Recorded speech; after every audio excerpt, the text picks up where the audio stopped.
ॐ नमः सिद्धेभ्यः।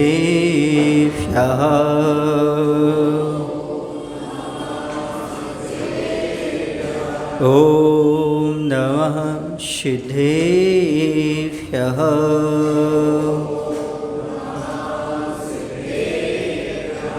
ॐ नमः सिद्धेभ्यः।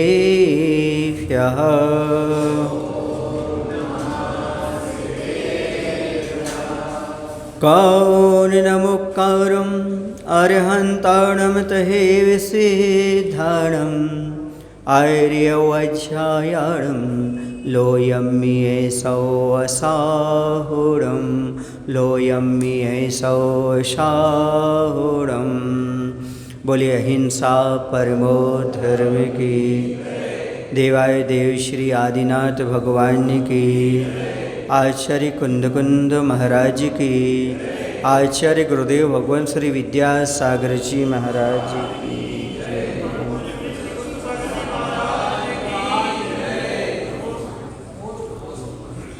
जीवन को सुंदर, पवित्र, निर्मल और सार्थक बनाना चाहते हो तो खतरे के सामान से बचो। खतरे की सामग्री अपने पास मत रखो। खतरे की सामग्री वह है जो कि परधन है, दूसरे के द्वारा नहीं दिया गया उस धन को ग्रहण करना, ये खतरे की सामग्री है। निर्माल द्रव्य का सेवन करना, धर्म आयतनों की द्रव्य को हड़प लेना, ये खतरे की सामग्री है। दूसरे के धन के प्रति दृष्टि खराब रखना, नियति खराब रखना, ये सारी चीज़ें खतरे का सामान है। यदि जीवन को सार्थक बनाना चाहते हो तो भले वह अपने भाई का ही धन क्यों ना हो, लेकिन वह उसकी देने की मानसिकता नहीं है तो आप उसके धन को हड़पने का भाव मत करिएगा। ये खतरे के सामान से बचिएगा, तभी आपका जीवन सार्थक हो सकता है। बहुत सारे खतरे से आप बचते हो, लेकिन जो आपका स्वयं के द्वारा मोल लिया गया खतरा है उससे भी तो बचना चाहिए। इस खतरे को कभी मोल नहीं लेना चाहिए। ये यहाँ पर आचार्य भगवंत कह रहे थे, प्रत्युत जीवन को खतरा है। वह अनिति गधन पच नहीं सकता, और जो पचता नहीं वो पेट में बचता है, और जो बचता है फिर आदमी नहीं बचता है। उतना ही खाना चाहिए, वैसा ही खाना चाहिए जो आपको पच सके। जो पचता नहीं वह बचता है, वो बचता है तो फिर आदमी नहीं बचता है। इसलिए अपने आप को बचाए रखने के लिए ऐसा भोजन करो जो आपको क्या हो सके, पच सके। ऐसी धन संपत्ति लो जो आपको पच सके। अनीति और अन्याय की मत लो, वरना आपका जीवन बचेगा नहीं, खतरे में रहेगा। जिनवाणी की विनय। तो यहाँ पर कहा जा रहा था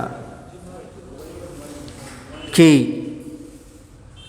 अपने जीवन को जिससे खतरा हो उस चीज़ से हमेशा बचने का प्रयास करना चाहिए। अब अच्छे से आगे और बता रहे हैं मूकमाटी ग्रंथ में 212 पेज पर कामनी वह जननी हो, पर धन कंचन की मिट्टी भी मिट्टी हो सज्जन की दृष्टि में। हाय रे समग्र संसार सृष्टि में अवशिष्टता कहाँ है, वहाँ अवशिष्टता दुष्टता की रही मात्र।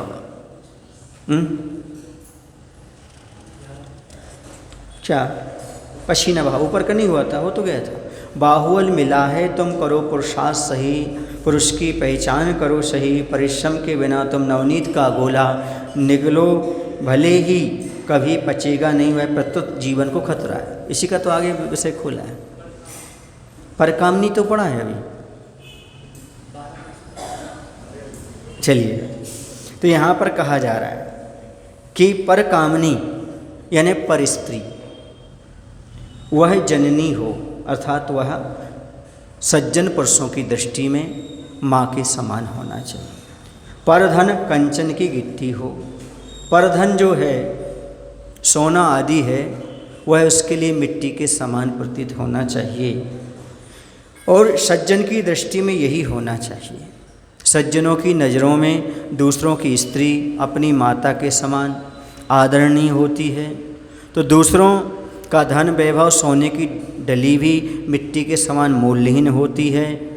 लगता है सारे संसार से शिष्टाचार कहीं दूर चला गया, दुराचारी शेष रह गया है, ऐसा लग रहा है, क्योंकि आज पराई नारियों की सुरक्षा बड़ा मुश्किल हो गई है। आज जहाँ देखो वहाँ पर उन पर अत्याचार आदि दिखाई दे रहे हैं। इसलिए यहाँ पर कहा जा रहा है सज्जनों को थोड़ी सी दृष्टि का और विचारों का परिमार्जन करना है, दुराचार से बचकर के सदाचार की ओर आना चाहिए। दुराचार क्या चीज़ है और सदाचार क्या चीज़ है? दृष्टि की मलिनता, विचारों की मलिनता, क्रियाओं की वक्रता ही कदाचार या दुराचार है। और जहाँ पर हमारी दृष्टि और विचार पवित्र और निर्मल हो जाते हैं, वहीं पर सदाचार घटित हो जाता है। सदाचार के बीज यदि कहीं है तो हमारी दृष्टि और विचार में है।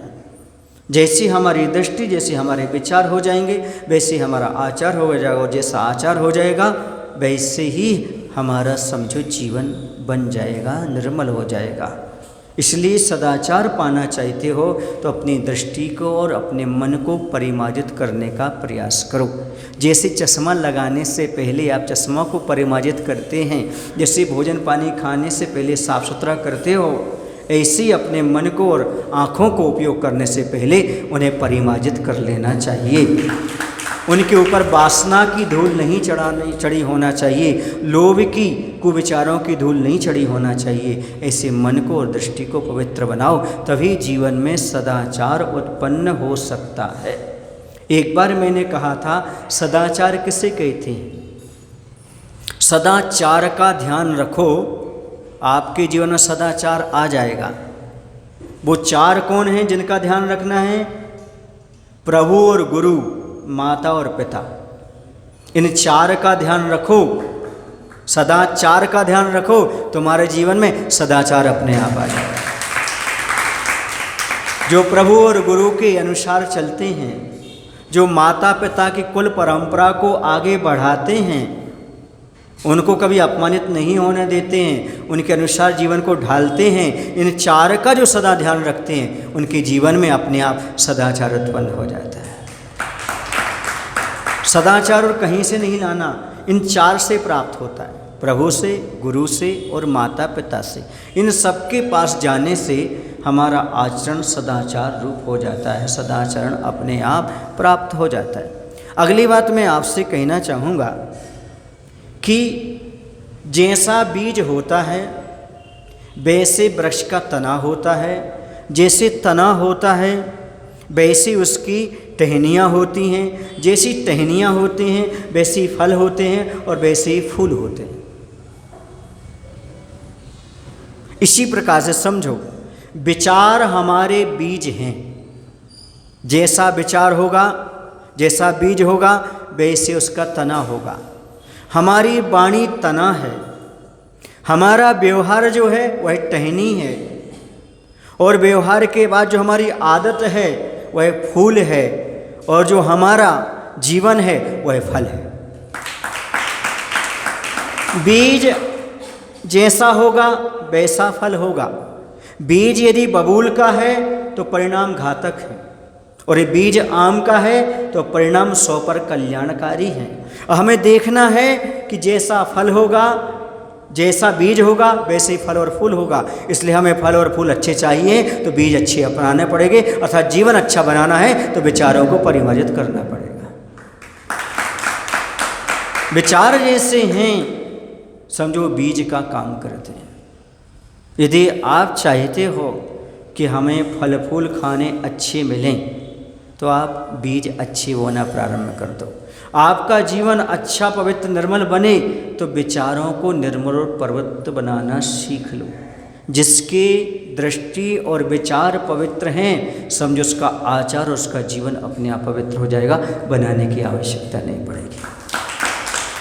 सारा दृष्टि का खेल है, सारा मन का खेल है। चाहे मोक्ष मार्ग में आओ, चाहे संसार मार्ग में आओ, ये सारी मन के ऊपर डिपेंड करता है, दृष्टि के ऊपर डिपेंड करता है। एक दिन मैंने कहा था कि यदि व्यक्ति की आंखों में कोई कचरा चला जाए तो 30 सेकंड भी उसे रखना पसंद नहीं करता, कहीं ना कहीं से प्रयास करके उस कचरे को निकालता है। स्वयं से नहीं निकलता तो आईने के सामने जाता, आईने से नहीं निकलता तो दूसरे से सहयोग मांगता है, भैया ये मेरी आँख को असहनीय हो रहा है, इसे निकाल दो। लेकिन क्या तुम्हारी आँख में जब विकार आता है तब ऐसी छटपटाहट होती है, ये विकार एक क्षण भी नहीं रहना चाहिए, ये विकार तत्काल निकल जाए। गुरु के पास जाते, गुरु की दर्पण के पास, हे गुरु ये हमारा बेकार निकालो, नहीं निकलता तो जिन किन प्रकार उस बेकार को निकालने का प्रयास करते हो, ऐसी का छटपटाहट अंदर होती है। यदि ऐसी हो जाती है तो समझो आप सच्चे धर्मात्मा है। मन में ये बेकार क्यों आया? कचरा तो बाहर का नुकसान करेगा भैया, लेकिन जो विकार भाव है वो तो हमारे अंदर के परिणामों को विकृत कर देगा, हमारे जीवन को ही समाप्त कर देगा। ऐसा मन में भाव कितनी बार आता है? कब आपके मन में विचार आता है कि इसको समाप्त करूं, इसको समाप्त करूं? महाराज जी एक बात बताऊं, सच में बिल्कुल क्लियर कहता हूं मैं आपसे, हमें ऐसा लगता है कि हमें दोष ज़्यादा दिखते हैं और दूर करने के भाव भी होते हैं, पर अपने में नहीं, दूसरे। और हमें अपने दुख ज़्यादा दिखते हैं, उस दुख को दूर करने का प्रयास करते हैं। दूसरे के हमें दुख नहीं दिखते, दूसरे का दोष दिखते हैं और अपने हमें दुख दिखते हैं। हे भगवान, अब मैं आपसे प्रार्थना कर रहा हूँ, हे भगवान हमें अपने दोष दिखने लगे और दूसरे के दुख दिखने लगे, ताकि हमारे जीवन में दूसरे के दुख दूर करने का भाव आ जाए और अपने दोष दूर करने के भाव आ जाए। बस अब तो हम आपसे एक ही प्रार्थना करते हैं, दूसरे के दुख दूर हों और हमारे दोष दूर हों। बस यही जीवन हमें चाहिए और दूसरा कोई जीवन नहीं चाहिए। दूसरे के दोष ना देखें, दूसरे के दुख देखें, उसको दूर करने का भाव, और हमें अपने दोष देखें, उन दोषों को दूर करने का भाव, दुख को दूर करने का भाव ना हो। आप पूछेंगे महाराज दुख को दूर करने का भाव क्यों ना हो? क्योंकि दोष के कारण दुख है, और यदि हमारे दोष समाप्त हो जाएंगे दुख समाप्त हो जाएंगे। इसलिए हे भगवान, आप 18 दोषों से रहित हैं, हम आपसे प्रार्थना करते हैं हमारे भी 18 दोष से हम भी रहित हो जाएं, हमारा दुख अपने आप समाप्त हो जाएगा, सुख अपने आप प्राप्त हो जाएगा। हम अपने दुख का रोना क्यों रोएं? हम तो दोषों का रोना रो रहे हैं कि हमारे दोष समाप्त हो जाएं। आपसे प्रार्थना ये है कि हमारे दोष दूर हो जाएं, और हमारे दोष दुख दूर होंगे। जैसे आपके दोष दूर हो गए, आपके दुख दूर हो गए, अनंत चतुष्टय प्राप्त हो गया, वैसे हमारे भी दोष दूर हो जाएंगे तो हमें भी अनंत चतुष्टय प्राप्त हो जाएगा, सुख अपने आप प्राप्त हो जाएगा, दुख अपने आप दूर हो जाएंगे। इसे दोष समाप्त करने का हम आपके सामने अनुनय विनय कर रहे हैं, हम प्रार्थना कर रहे हैं। यही हमारी प्रार्थना है, हमारे दोष क्या हो जाएं? दूर हो जाएं, नष्ट हो जाएं, जैसे बने वैसे हम दोषों को समाप्त कर सकें। ऐसी सद्बुद्धि देने की कृपा करो हमारे लिए, और कुछ नहीं चाहिए। एक दिन हमने कहा था, पंडित कौन? कहा था ना, जो पराई स्त्री को माता के समान देखता हो, दूसरे के धन को पत्थर के समान देखता हो, और अपनी आत्मा के समान सब जीवों को जो देखता हो, उसी का नाम पंडित है। आचार्य उगंत यहाँ पर कह रहे हैं, वही बात कह रहे हैं आचार्य उगंत, कि सज्जनों की नज़रों में दूसरों की स्त्री अपनी माता के समान आदरणीय होती है, और दूसरों का धन वैभव सोने की डली हुई मिट्टी के समान मूल्यहीन होती है। ऐसा, लेकिन आज ये चीज़ें कहाँ खोती चली जा रही हैं? ये सब पतन की ओर जा रहा है। योग ये कह रहे हैं, आज संस्कार को शिष्टाचार एवं सत संस्कार की लोगों को ज़रूरत ही सी नहीं लगती। आज संस्कार किसी को अच्छे नहीं लगते, शिष्टाचार किसी को अच्छा नहीं लगता। आज लोगों से कहो थोड़ा शिष्टाचार अपनाओ, थोड़े संस्कार अपनाओ, क्या होता है? आजकल तो संसार ऐसे ही बह रहा है, कल्चर ऐसे ही चल रहा है, योग ऐसे ही भग रहा है, वो ही उसी युग में चले जा रहे हैं, उसी ओर ढलते चले जा रहे हैं। बल्कि संस्कारों का शंखनाद करना चाहिए, संस्कारों में जीवना चाहिए, ये बहुत महत्वपूर्ण है। पर क्या करें, ऐसी स्थिति हो जाती है। यूं कर्ण कटुक अप्रिय व्यंगात्मक वाणी सुनकर भी हाथ पसारती है मंडली, और मुक्ता को छूते ही बिच्छू के डंक की वेदना, पापड़ सिकती सी काया सबकी छटपटाने लगी, करवटें बदलने लगी, अंग अंग में तड़फन पीड़ा, एड़ी से ले चोटी तक विश्वव्याप्त हुआ हो सब में मुगता मंडली, मूर्छित हुई मोही मंत्री समेत सबकी देह यष्टि नीली पड़ गई। यह सब देखकर भयभीत हुआ राजा का मन भी, उसका मुख खुला नहीं, मुख पर ताला पड़ गया हो, कहीं हाथ की नाड़ी ढीली पड़ गई। राजा को अनुभूत हुआ कि किसी मंत्र शक्ति के द्वारा मुझे कीलित किया गया है, हाथ हिल नहीं सकते, थम गए हैं। पाद चल नहीं सकते जम गए हैं, धुंधला धुंधला सा दिखने लगा, कान सुन नहीं सकते गुम गए हैं, प्रतिकार का विचार मन में है पर प्रतिकार कर नहीं सकता, किंग कर्तव्य विमूढ़ हुआ राजा और माहौल का मंतव्य गूढ़ हो गया।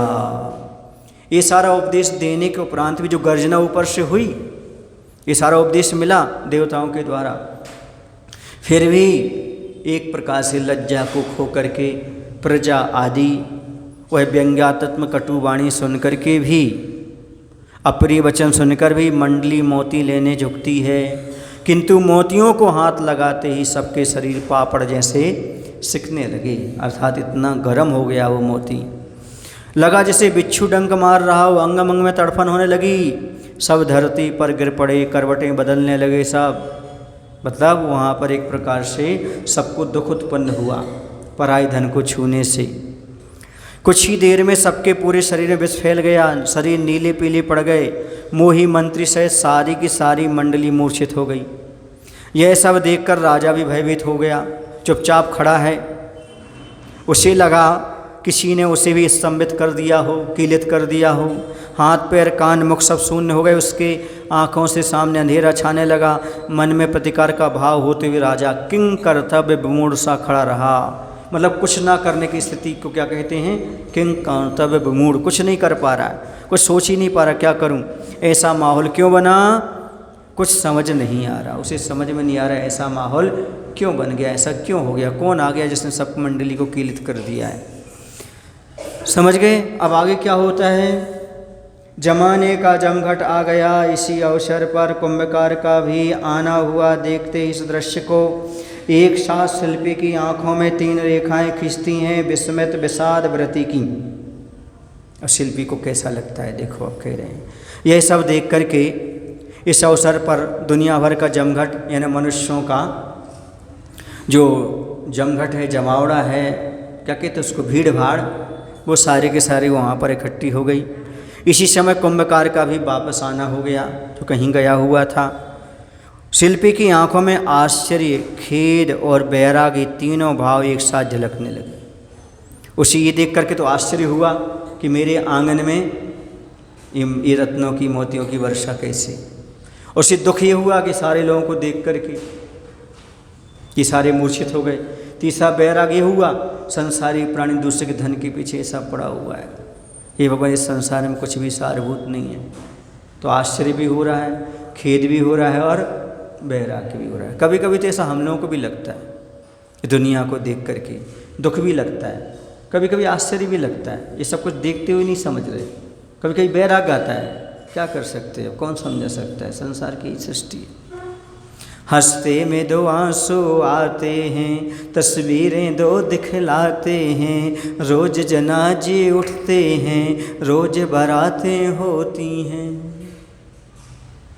ये देख करके बड़ा आश्चर्य लगता है, खेद होता है कि रोज जनाजे निकल रहे, रोज बारातें हो रही, इनके अंदर बैराग का बिल्कुल कोई जुए ही नहीं देख रहा है।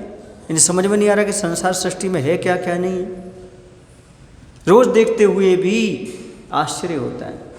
कहा ही तो कहा है, सबसे बड़ा आश्चर्य क्या है, सबसे बड़ा आश्चर्य ये है कि सृष्टि में लोग मौत के मुख में जा रहे हैं, फिर भी व्यक्ति वर्षों जीने की इच्छा रख रहा है। यही तो सबसे बड़ा आश्चर्य सृष्टि में। देख रहा है रोज कोई ना कोई मर रहा है, फिर भी स्वयं 100 साल जीने की तैयारी कर रहा है। सामान्य 100 बरस का पल भर की खबर नहीं, और आगाह है अपनी मौत से कोई बसर नहीं। ये चल रहा है संसारी प्राणी का, क्या कौन समझाए, कौन बताए। इसलिए दुख भी होता है, आश्चर्य भी लगता है। कई बार तो ऐसा होता है लोग समझाने जाते एक दूसरे को। समझदार कौन, जब सामने वाले के यहाँ गमी होती है तो आमने वाला पहुँच जाता है, जब आमने वाले की गमी होती है तो सामने वाला पहुँच जाता है, एक दूसरे को समझाता है। और दोनों समझदार नहीं, वो कहता भैया कोई बात नहीं, वो कहता भैया कोई बात नहीं, वो जब खुद पर बीतती तो रोने लगता है। इसे तो कहने में आ जाता है। यूं ही हम अपने मन को बहलाया करते हैं, जिन बातों को खुद नहीं समझते औरों को समझाया करते हैं। ये मन का बहलाना ही तो हो गया, खुद तो समझ नहीं पा रहा, उस दूसरों को समझाने की कोशिश में लगी हुई। यही तो किया है, ये अनजानी, ये नासमझी, ये जीवन भर की है। जो स्वयं नहीं समझ पाए वही दूसरों को समझाने के लिए बैठे रहे हम। स्वयं जीवन का सत्य नहीं समझ पाए, वो यहाँ पर कह रहे हैं। और शिल्पकार को भी ऐसा विस्मय हो रहा है। विशाल जन समूह वह विस्मय का कारण रहा। जो विशाल जन समुदाय, इतने सारे लोग इकट्ठे हो गए, ये सब आश्चर्य का कारण रहा। राजमंडली का मूषित होना, राजा का किले स्तंभित होना विषाद का कारण रहा। ये सारी की सारी प्रजा, राजमंडली किलित हो गई, मूर्छित हो गई, ये दुख का कारण रहा उन्हें। और स्त्री और श्री की चंगुल में फंसे दुस्सह दुख से दूर नहीं होते कभी, यह जो स्पष्ट दिखा वृत्ति का कारण रहा। ये संसारी प्राणी कंचन और कामनी प्रासादों में पड़ा हुआ है। उसके लिए सबसे प्रिय दो चीज़ें हैं, कंचन और कामनी, श्री और स्त्री। दुनिया में संसारी प्राणी दुखी क्यों है? स्त्री और धन के वशीभूत हुए इसलिए। जो धन के और स्त्री के वशीभूत हो गए, श्री और स्त्री के वशीभूत हो गए, वो कभी दुख से दूर हो ही नहीं सकते।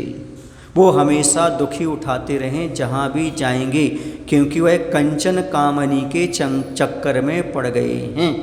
इसलिए यदि आप सुखी रहना चाहते हो तो श्री और स्त्री का चक्कर छोड़ दो, कंचन और कामनी की इच्छा छोड़ दो। यदि करना ही है तो केवल ज्ञान रूपी लक्ष्मी की और मोक्ष रूपी कामनी की इच्छा करो, तभी सुखी हो सकते हो। बाकी सुखी होने वाले नहीं, कभी आनंद का अनुभव होने वाला नहीं। संसार में वो कभी सुखी नहीं है, इनसे कभी तृप्ति नहीं मिली उनके लिए। चक्रवर्ती को भी तृप्ति नहीं मिली, सौधर्मेंद्र को भी तृप्ति नहीं मिली। यदि देखा जाए कि कंचनी और कामनी में तृप्ति है तो देख लो जरा, चक्रवर्ती के पास 96,000 रानियां हैं और सौधर्मेंद्र के पास 40 नील अपने जीवन काल में निकल जाती हैं। स्त्री से उन्हें भी तृप्ति नहीं हुई। और भी राजा महाराजा देख लो, उनकी कोई की 2,000, कोई की 20,000, कोई की 25,000, इस प्रकार से 6,000, 2,000 ऐसी ऐसी रानियां हैं। और प्रत्येक देव की कम से कम 32 देवियां हैं। इन किसी को तृप्ति का अनुभव नहीं हुआ स्त्री से। और ये देखा जाए धन से तो कुबेर के पास तो खजाना कितना है, सौधर्मेंद्र का सारा वही आज्ञा में चलता है, तो सारा खजाना उन्हीं का हो गया। चक्रवर्ती की कितनी 9 निधियाँ, 14 रत्न, ये सारी चीज़ें हैं। जब वो अतृप्त होकर के, चक्रवर्ती भी अतृप्त होकर के जब नरक चले गए, तो तुम किस खेत की मूली हो, जरा यह विचार करो। इसलिए इनसे तृप्ति नहीं है, ध्यान रखो। भोजन में, धन में, स्त्री में, इन तीनों में आज तक किसी को तृप्ति की प्राप्ति नहीं हुई है, इसलिए आज तक इनसे कोई सुखी नहीं हुआ।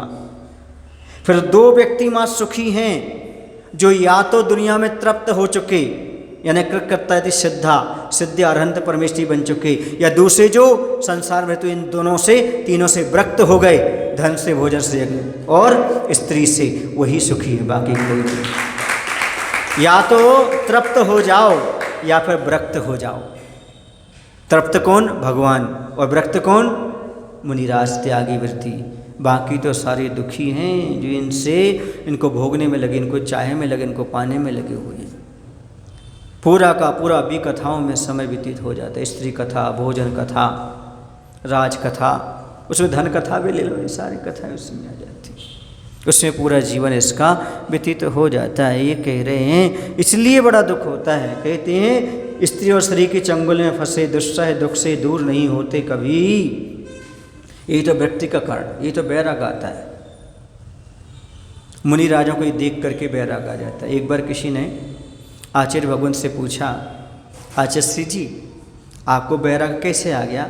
बोले आप लोगों को देख करके, आप जो स्त्री स्त्री के चक्कर में पड़े हैं, आप लोगों के उदास चेहरे देख करके हमें बैराग आ जाता है सबसे। आप लोगों की परिणति देख करके, आप लोगों की विपरीत वृत्ति देख करके, राग देश करते हुए दुख उठा रहे हो, फिर भी राग देश नहीं छोड़ पा रहे हो। जो एक चंगुल फंस गया, निकलना बड़ा मुश्किल हो जाता है, चाहता भी तो नहीं निकल पाता। क्यों? क्योंकि वह ना तो निगल पाता है ना उगल पाता है, अब बीच में फंसा हुआ है, ग्रस्त है, इसलिए त्रस्त है।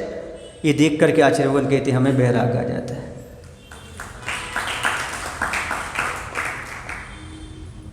स्वार्थी दुनिया ने को मैंने, स्वार्थी दुनिया को मैंने जगा दिया, उसी ने मुझे दगा दिया, यह भी मेरे बैराग का कारण हो गया। जिसे मैंने जगा दिया उसने दगा दिया, यही भी बैराग का कारण हो गया। जवानी में ही बालों का पकना प्रारंभ हो गया, यह भी बैराग का कारण हो गया। सुबह खिले फूल को दोपहर में शाम ढले मुरझाते देखा, यह भी एक बैराग का कारण हो गया। बादलों का आना क्षण भर में समाप्त हो जाना, यह भी मेरे एक बैराग का कारण हो गया। वीतराग प्रभु से गुरु से राग हो गया, यह भी एक बैराग का कारण हो गया। आत्मा परमात्मा बनने का भाव जाग गया, यह भी बैराग का कारण हो गया। इस स्वार्थी दुनिया से मेरा दिल उठ गया, यह भी एक बैराग का कारण हो गया। बर्फ को पिघलता देखकर मौत का एहसास हो गया, यह भी एक बैराग का कारण हो गया। दुनिया में कितने बैराग के कारण हैं, आप चाहो तो प्राप्त कर सकते हो और चाहो तो इग्नोर कर सकते हो। वही घटना एक सम्यक दृष्टि को, एक मुनि महाराज को बैराग का कारण और वर्धन हो जाता है, और वही घटना व्यक्ति को राग द्वेष का कारण बना देती है। क्या है ये? सब दृष्टि का ही तो खेल है। समझो, विचार करो, किसे पाने में तुम सारा समय लगा रहे हो? पाप की क्रियाओं में, धर्म की क्रियाओं में सोचा, कभी विचार किया आपने? पूरा का पूरा समय आपका उसी में व्यतीत हो रहा है। इसलिए बैराग का कारण बन रहा है, बैराग गा रहा है। ये सब चीज़ें ना होती तो होना भी जरूरी है, क्योंकि अच्छी लोगों को बैराग कैसे आएगा?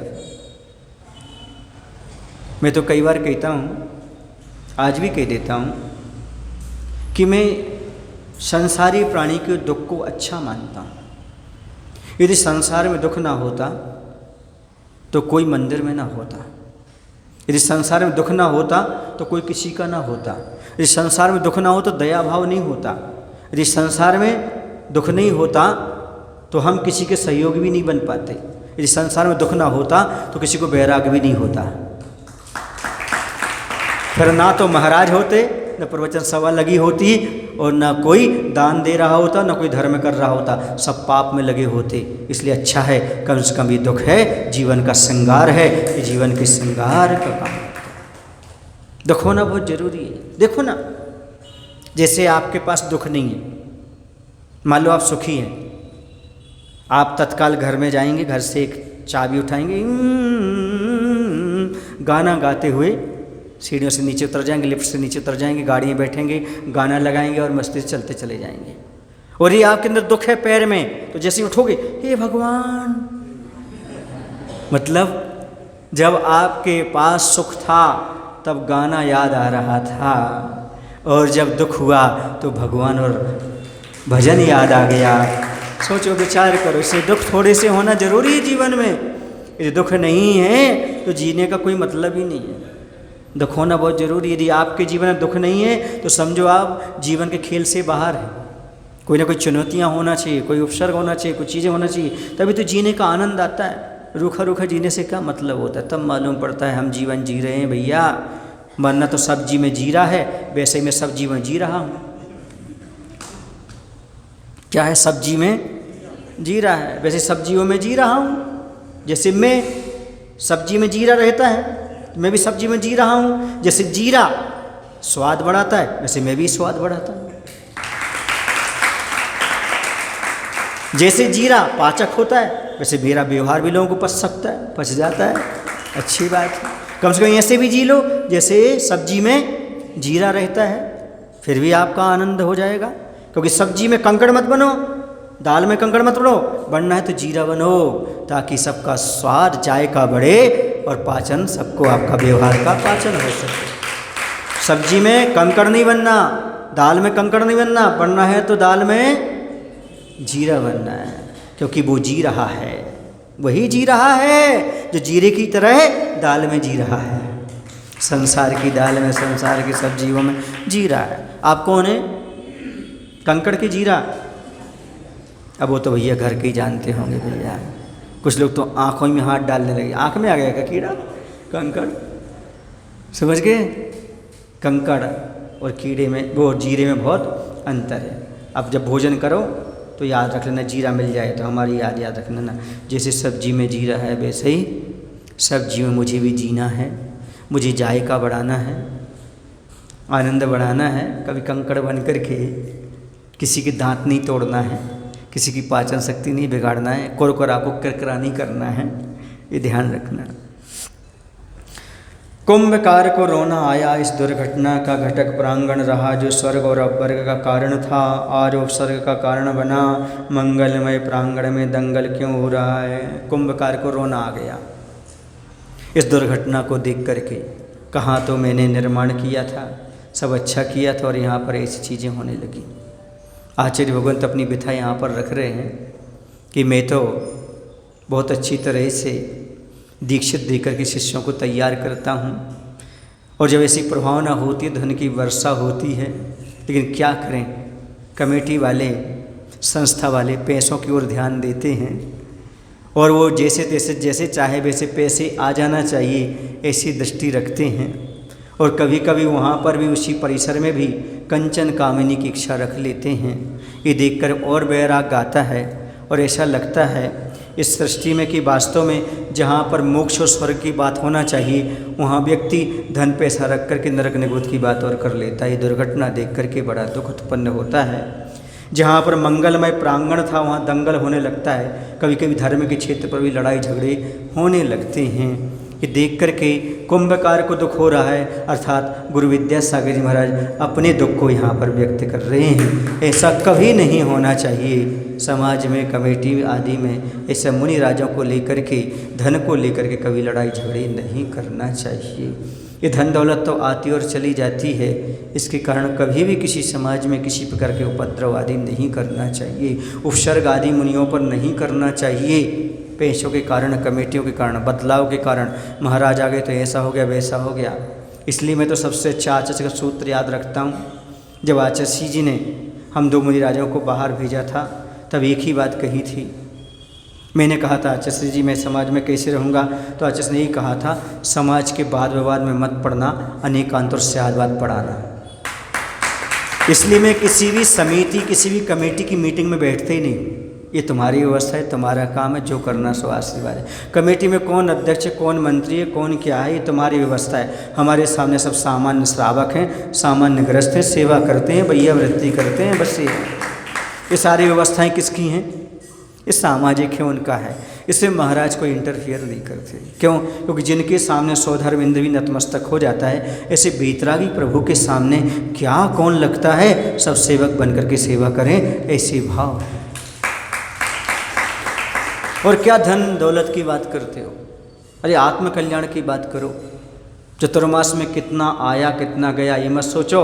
चतुर्मास में मैंने कितना धर्म ध्यान प्राप्त किया, कितने पाप कम हुए, ये विचार करो। मुनि महाराज का सानिध्य पाकर के कितना धन दौलत का अंबार लगा, कितना खर्चा हुआ, ये हिसाब मत लगाओ, बल्कि मेरे पुण्य का अंबार कितना लगा, पाप कितने खर्च हुए, ये सोचो आप। ये हिसाब लगाओ तभी तो है, वरना ऐसे तो पैसे ऐसे की हिसाब तो दुकान पर लगते हैं, ऑफिस में लगते हैं, मंडी बाजार में लगते हैं। तो क्या मंदिर मंडी बाजार और ऑफिस है? नहीं, ये तो पाप धोने का परम घाट है, परम तीर्थ है। इसमें तो मंगलमय वातावरण का निर्माण करो और सोचो मुनि महाराज से मैंने क्या प्राप्त किया, मेरे जीवन से कितने पाप दूर हुए, कितने नियम लिए। लोग ये देखेंगे पीछे किसको मिली, ये नहीं देखेंगे नियम कितने लिए, ऐसा किसको क्या मिला, कैसा मिला। अरे अपने जीवन में क्या हमने लिया, क्या प्राप्त किया, हमें देखना तो चाहिए। हमने क्या उपयोग किया, कितना समय दिया हमने, कितना त्याग किया, कितना सब कुछ किया, ये देखने वाले कोई नहीं मिलता। वही लगता है अरे उनको ऐसा हो गया, उनको ऐसा हो गया। ये चीज़ें जहाँ आती हैं वहाँ पर बड़ा दुख होता है कि स्वयं का हम आकलन नहीं कर पाते, स्वयं का निरीक्षण नहीं कर पाते। स्वयं का निरीक्षण करेंगे तो मालूम पड़ता है हम इस योग्य तो थे ही नहीं जो हमें मिल गया। बहुत कुछ दिया है, आपका शुक्रिया है, आपका शुक्रिया है। जिस योग्य आप नहीं थे वो भी मिला आपको, वो योग्यता भी आपके पास नहीं थी। सही मायने में तो बता दूं, 6 आवश्यक पालन करने वालों को ही पड़गाहन दिया जाता है। 6 आवश्यक का पालन नहीं कर पा रहे तो जीनी भी मिलना मुश्किल हो गए। रात्रि भोजन त्याग, छना पानी, बहुत मुश्किल है। इतना भी मिल रहा है पड़गाहन, समझो बहुत कुछ मिल रहा है आपके लिए। इतना भी कहाँ मिल कर पाते हैं आप अच्छी तरह से, प्रतिदिन देव दर्शन इतना करके। जो भी मिल रहा है समझो बहुत मिला है। बहुत लोगों को गिला है कि मुझे कम मिला है। बहुत लोगों को गिला है कि मुझे कम मिला है, पर जरा वो आकलन करके देख लें, जितना मुझे मिला है उतना और कितनों को मिला है। तो मालूम चलेगा कि मुझे तो बहुत मिला है, अभी मिला है, और अभी मिला सिलसिला जारी है, अभी तो और मिल रहा है, अभी कम थोड़ी हुआ है। जितना हम नहीं चाहें तो भी हमें मिलता चला जाएगा। पुण्य पाप का भी तो खेल होता है। हमारे पुण्य में जो होगा वही तो मिलेगा। पुरुषार्थ एक सीमा तक होता है। पुण्य भी हमारा पहले का भी फलता, अभी का भी फलता, आगे का भी फलता है। ऐसा भाव रख करके वह और भाव बनाता चला जाता है, मैं और अपने आप प्राप्त होता जाता है। उसे ज़रूरत नहीं पड़ती मांगने की, अपने आप होता है। हम ये ना सोचें हमें क्या मिला है, हम ये सोचें हमने क्या किया है अर्पण। भजन सुना आप लोगों ने? ऐसा भाव होना चाहिए कि हमें ये नहीं मिला, ये नहीं मिला। नहीं, जो मिला है उस योग्य हम थे क्या, ये देखो। हमें जो हमारे पास इतनी योग्यता थी, हमें ये क्यों नहीं मिला? ऐसा नहीं, जो योग्यता नहीं थी वो आपको मिला है, ये भी तो देखो आप। उस पर नहीं ध्यान देते क्या आप?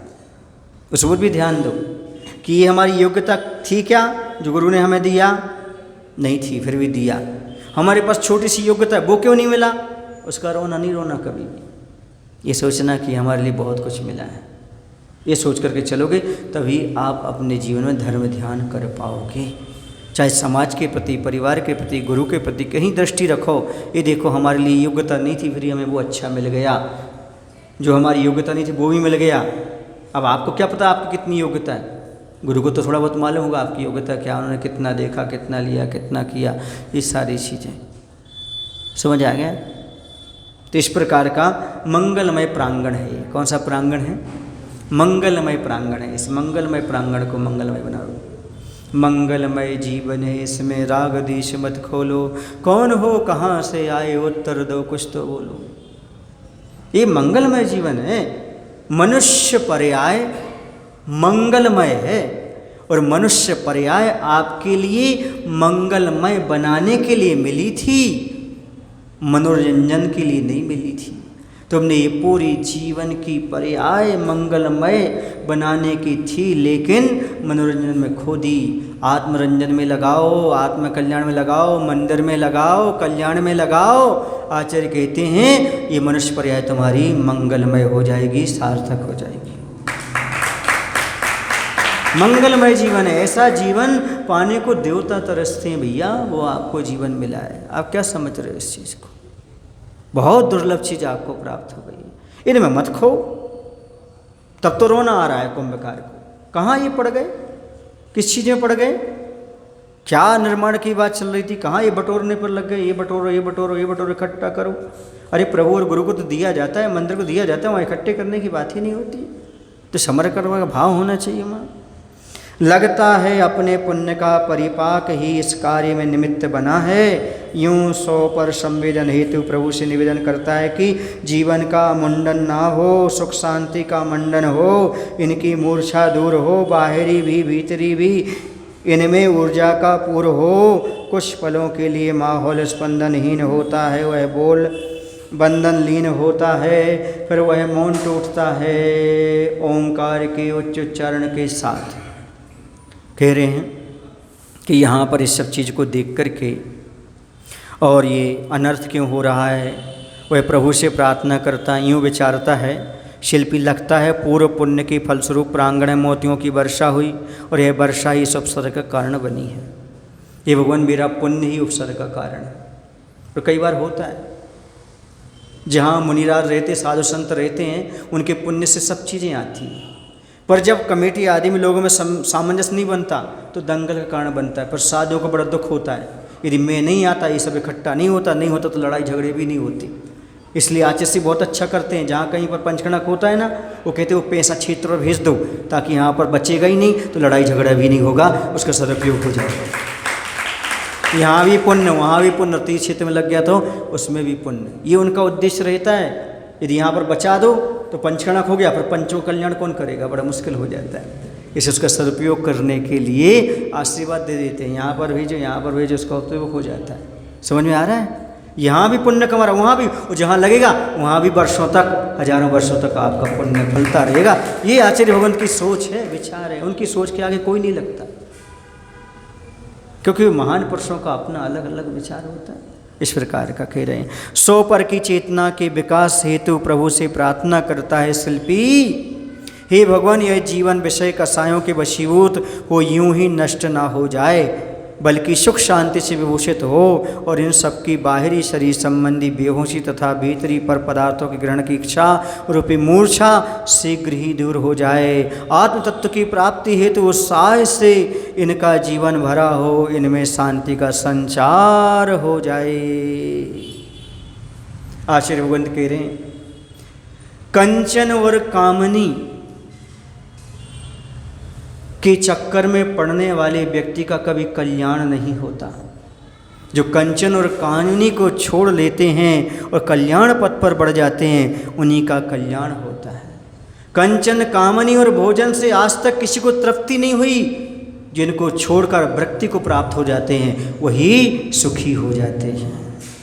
इसलिए इन सब चीज़ों से बचने का प्रयास करो। कंचन कामनी को छोड़ो, इन प्रासादों को छोड़ो, भोजन की लालसा को छोड़ो, गृद्धता को छोड़ो, तभी कल्याण पथ तुम्हारे लिए प्राप्त होने वाला है। और कह रहे हैं मेरा मुंडन ना हो। मुंडन का अर्थ क्या होगा यहाँ पर? जीवन का मुंडन, अर्थात यहाँ पर विषय वासनाओं के वशीभूत होकर के जीवन को नष्ट ना करें हम, बल्कि कल्याण मार्ग में लगा करके सुख शांति से अपने जीवन को भरने का प्रयास करें। समझो नष्ट हो रहा है जीवन, जो विषय वासनाओं में जा रहा है, वह सब का सब भोजन कथा में, भी कथा में, स्त्री कथा में जो भी समय आपका जा रहा है, ये सब जीवन को बर्बाद करने की ओर जा रहा है। ऐसा आप जीवन बर्बाद ना हो, बल्कि बाहरी शरीर संबंध से बेहोशी छोड़ करके भीतरी पदार्थ की ओर हम भी जाएं, सारी प्रजा जाए, ऐसी भावना भाई जा रही है। आत्म तत्व की प्राप्ति हेतु उत्साह सबके अंदर जाग जाए, ऐसी भावना आचार्य भगवंत यहाँ पर भा रहे हैं। कुंभकार के माध्यम से सबकी बेहोशी टूटे, सब बेहोश हैं। किसी व्यक्ति ने कहा कि महाराज जी, शराब पीने के बाद आदमी बेहोश हो जाता है। हमने कहा नहीं, होश वाला व्यक्ति कभी शराब ही नहीं पीता। जो पहले से बेहोश होता है वही तो शराब पीता है। शराब कौन पीता है? जो पहले से बेहोश। होश वाला कभी शराब नहीं पिएगा, वो पहले से बेहोश है। अब क्या बेहोश होगा? अंदर से बेहोश है, अब शराब पिए तो बाहर से बेहोश हो जाता है, होश खो जाता है। तो जिसके पास होश है वो कभी गलत मार्ग अपनाता ही नहीं है। जो बेहोश है, बेखबर है, वही तो गलत रास्ते को अपनाता है। इसलिए होश वाले कभी गलत चीज़ों को अपनाते ही नहीं हैं। जो बेहोश हैं वही गलत रास्ते पर चलते रहते हैं। शराब आदि पीना, गुटखा आदि खाना, ये सब बेहोश जीवों का काम है। ये सब बेहोश है, समझ के चलो। होश में आ जाओ, अब तो कम से कम समझो, ये बेहोशी से ऊपर उठने का प्रयास करो। जागो। हाँ महाराज, हम जाग गए। निद्रा से नहीं, मोह की निद्रा से जागो। इस निद्रा से जागने से कुछ नहीं होता, मोह की निद्रा से जागो। क्योंकि अभी तुम सो रहे हो विषय वासनाओं की नींद में, मोह की नींद में, कांच कंचन की नींद में, इनकी चाह में, मूर्छा रूपी निद्रा में तुम सो रहे हो। अब इस मूर्छा से जागो, इस निद्रा से उठो। अब कम से कम कंचन काननी प्रासादों से ऊपर उठ करके उस आत्म तत्व में जागो। आत्मा की प्राप्ति में समय लगाओ, अपने तन मन को न्यौछावर करो। जाग सको तो जागो प्राणी, कहाँ पड़े हो, कहाँ सो रहे हो, अब तो जागो। ऐसा वैराग्य परख यहाँ पर चिंतन आचार्य भगवान का चल रहा है। भगवान कह रहे हैं अब तो जागो भैया, कब तक सोते रहोगे, कब तक भ्रमित होते रहो इस संसार में। जिया कब तक उलझेगा संसार विकल्पों में, कितने भव बीत गए संकल्प विकल्पों में। जिया कब तक उलझेगा संसार विकल्पों में। इस जिया से पूछो जरा, हे जिया तू कब तक उलझा रहेगा, कब तक भटकता रहेगा। सोच विचार कर, चिंतन कर, कब तू बाहर आएगा। बहुत मुश्किल है। छोटी छोटी घटनाएं बैराग को दिलाने वाली हो जाती, छोटे छोटे आत्मकल्याण को दिलाने वाली हो जाती है।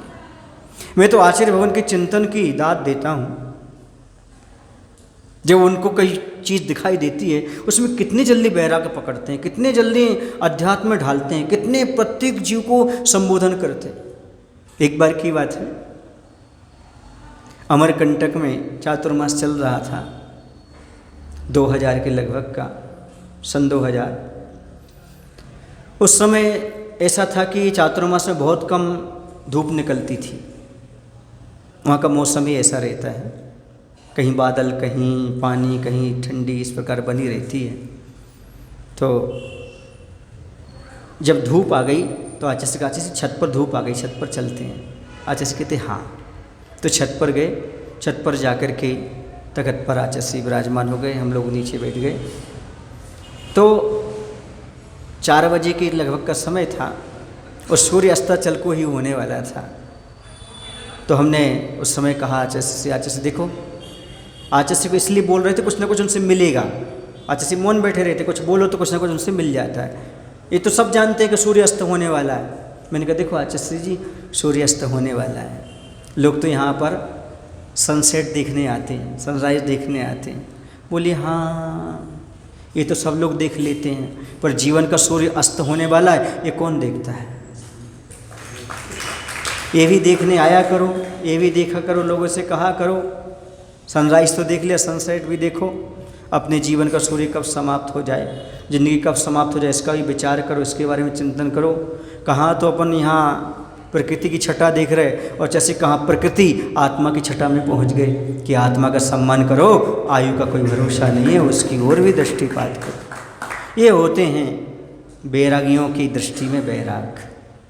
बैरागी जहाँ भी देखता है वह दृष्टि में, सृष्टि में हर जगह बैराग बैराग बैराग नजर आता है। इसलिए उन्हें कुछ भी देख लें, कर्म का बंध नहीं, कर्म की नजरा होती है। संख्यात गुणी कर्म की नजरा निरंतर की बनी रही थी, क्योंकि दृष्टि में उनके ये पर पदार्थ भोग रूप में दिखाई नहीं देते, राग रूप दिखाई नहीं देते, ये बैराग रूप दिखाई देते हैं। इस प्रकार से वह निरंतर कर्म की नजरा करते रहते हैं।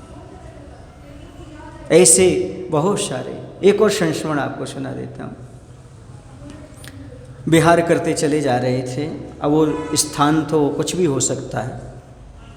बहुत बड़ी बड़ी चट्टानें थीं, बहुत बड़े बड़े पहाड़ थे, उनको बीच में से रास्ता निकली हुई थी और वहाँ से चली, दोनों तरफ चट्टानें थी, पहाड़ थे। मैंने कहा आचार्य देखो यहाँ कितने कितने बड़े बड़े पहाड़ हैं, एक शिला पर पूरा संग बैठ सकता है, इतनी बड़ी बड़ी शिलाएँ हैं, इतना सब कुछ है। आचार्य थोड़े से गंभीर हुए, कहते हैं देखो हर व्यक्ति को ये पत्थर दिखते हैं, वो लोग खोद ले जाते हैं, इनको कष्ट पहुंचाते हैं, किसी को एक इंद्रिय जीव नज़र ही नहीं आती। ये पृथ्वी का एक इंद्रिय जीव हैं, ऐसा समझो, ऐसा विचार करो। पत्थर में भी दिल खोज लिया उन्होंने, लोग तो पत्थर दिल होते, मतलब वही जीव है, ये विचार तो करो। ये पत्थर मात्र नहीं, यूं ही नहीं पड़े हैं, ये चिंतन करो, विचार करो, ये भी कौन है? जीव हैं। जो व्यक्ति योनि स्थान समझता है, जीवों को उत्पत्ति स्थान समझता है, कहाँ जीव हैं, कहाँ उत्पन्न होते हैं, वही तो संयम का पालन कर सकता है। वरना संयम का पालन कैसे हो?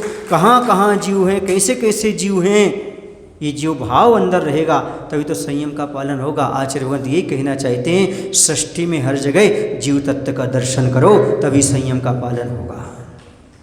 जहाँ देखो वहाँ पर जीव तत्व, आओ गाढ़ गाढ़ निश्चय, जहाँ देखो वहाँ ठसा ठस एक इंद्रिय जीव तो भरे पड़े हैं। इसलिए मन वचन काय को कंट्रोल में रखो, काया से क्रिया कम करो, देखो जानो, ये सारा संकेत धन है। आचार्य के लिए तो खुली किताब है संसार। आचार्य कहते भी हैं, क्या कहते हैं? आचार्य तत्वसूत्र पढ़ाते समय बोलते हैं कि सूत्र खुली किताब है। जगत काय स्वभाव हुआ संवेग वैराग्यार्थम।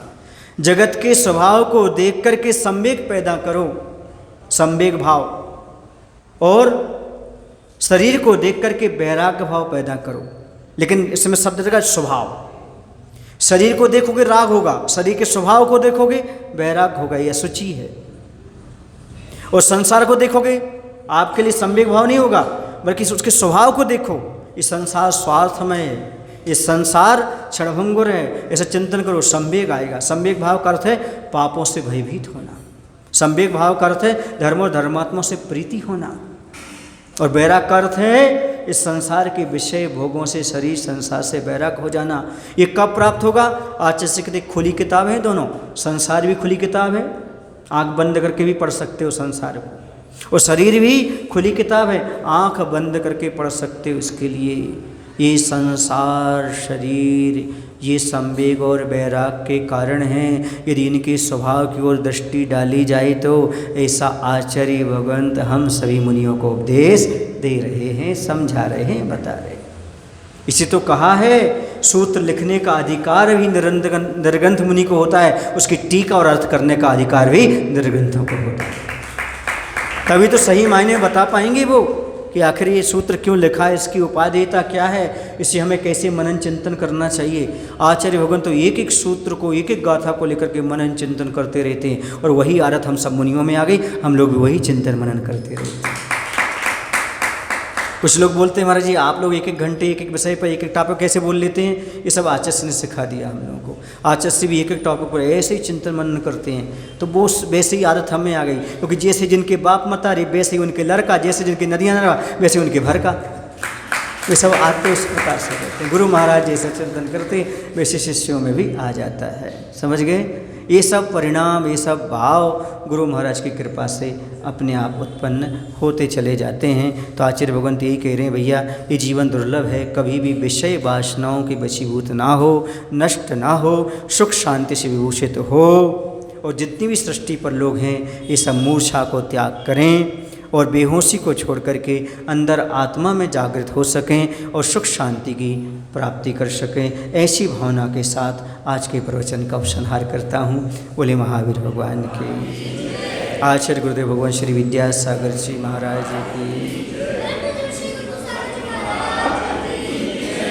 हे प्रभु, हम सभी को इतनी शक्ति, इतनी बुद्धि देने की कृपा करें ताकि बेहोशी से उठ कर के हम सभी होश में आ सकें और मोह की निद्रा से जागृत होकर के कंचन कामनी प्रासादों से ऊपर उठ कर के अपने जीवन में जैसे वैरागियों ने अपने जीवन को वैराग्यमय बनाया है, वैसे हम भी उन्हीं के पर चिन्हों पर चलकर आत्मकल्याण कर सकें।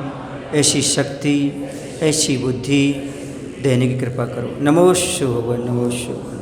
जावाणी के ज्ञान ते सोझे लोकालोक, सोवाणी मस्तक धरो सदा देते हूँ धोत। हे जिनवाणी भारती माँ तोह जपो दिन रैन, जो तेरो शरणा गए सो पावे सुख चैन।